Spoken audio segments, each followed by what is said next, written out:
Psychic fragmentation into many senses of self.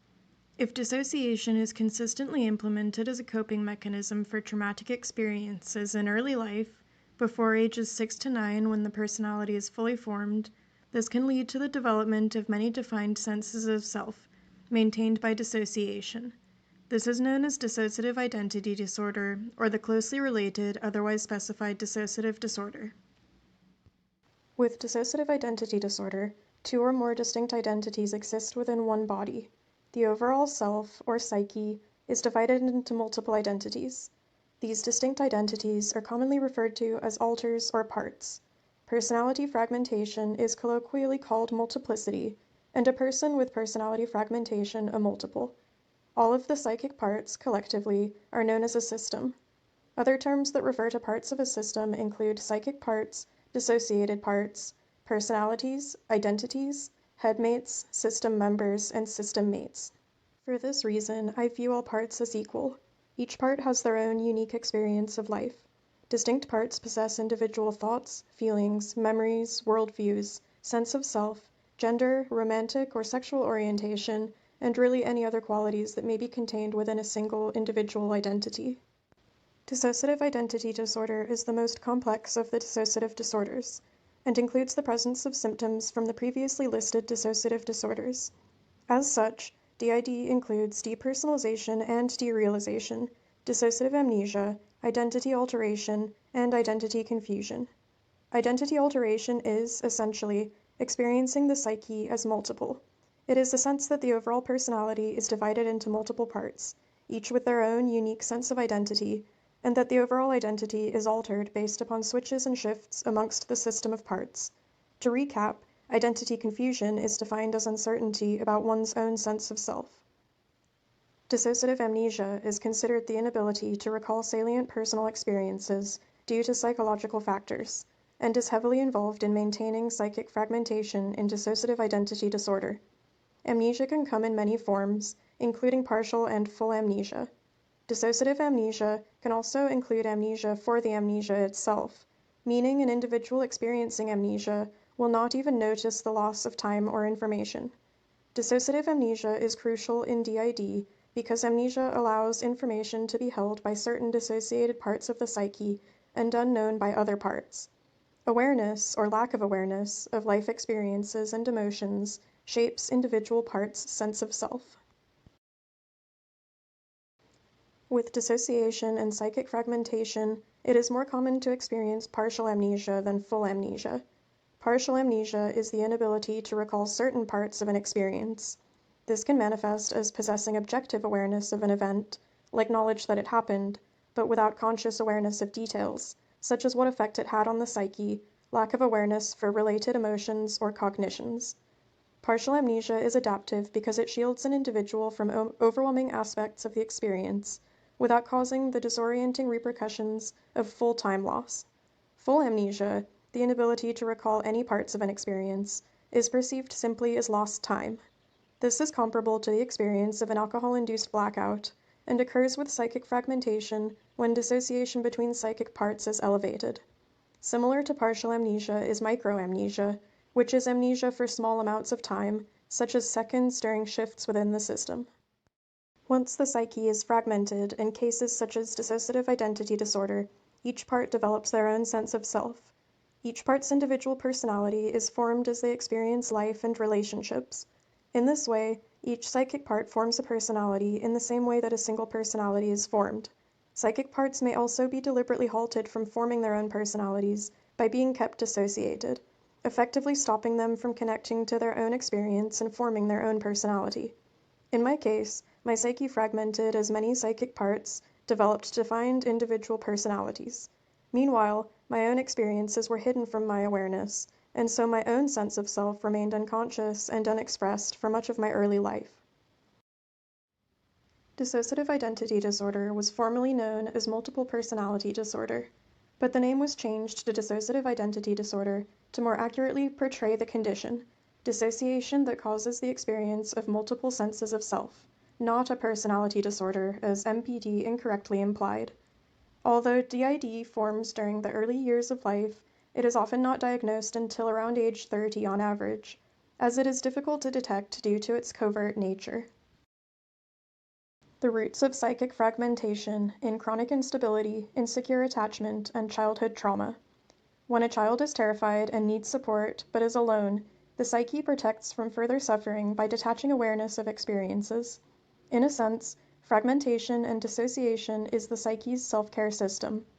In order to ameliorate trauma when unsupported, the psyche must take care of itself, and this is done with dissociation.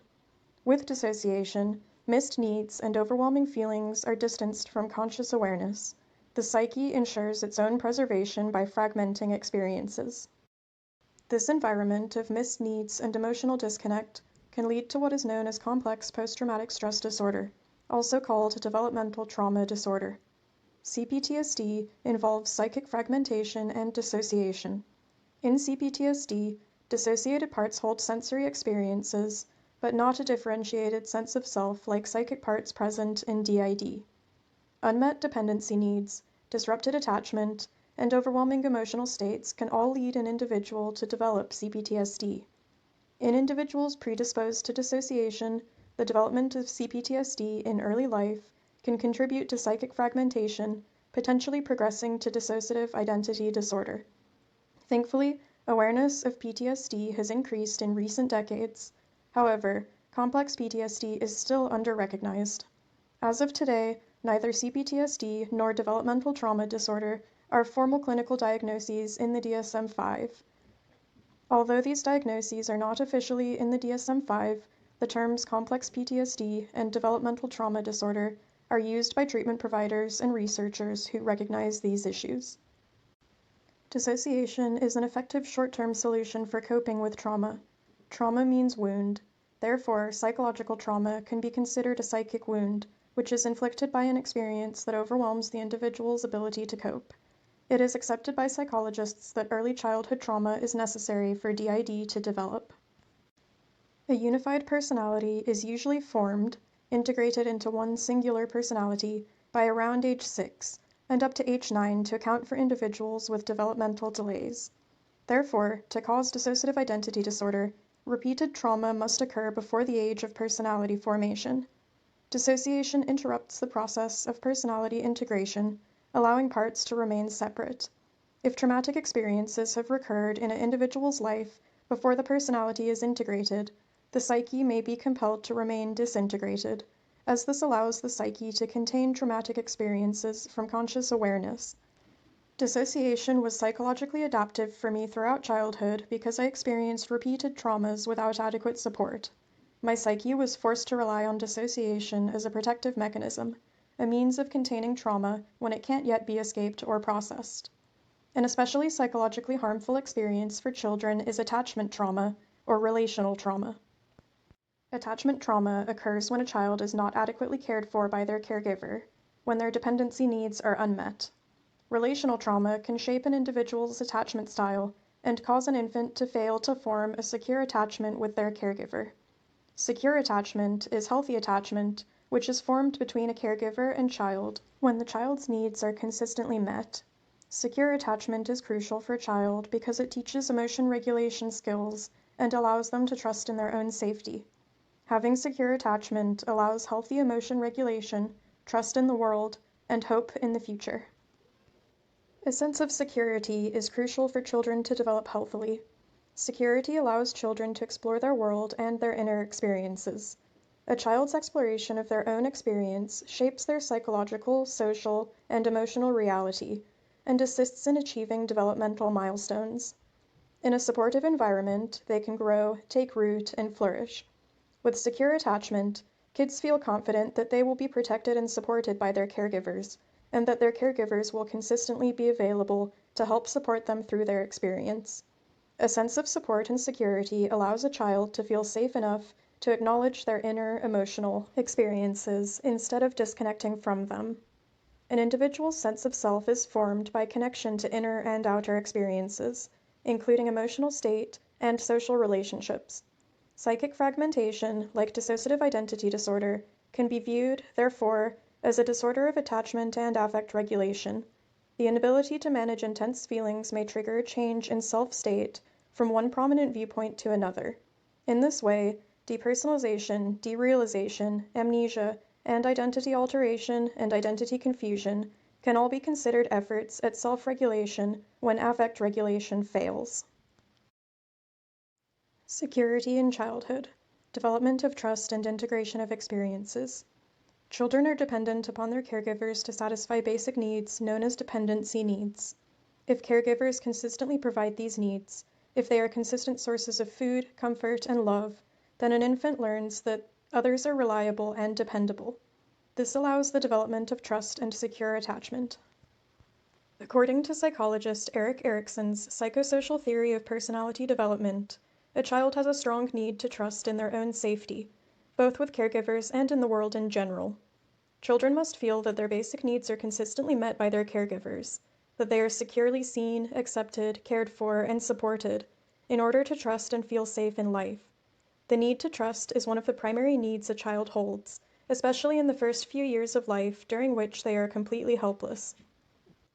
Therefore, in addition to missed relational needs, the consistent lack of any needs can be psychologically damaging to a child and lead to dissociation.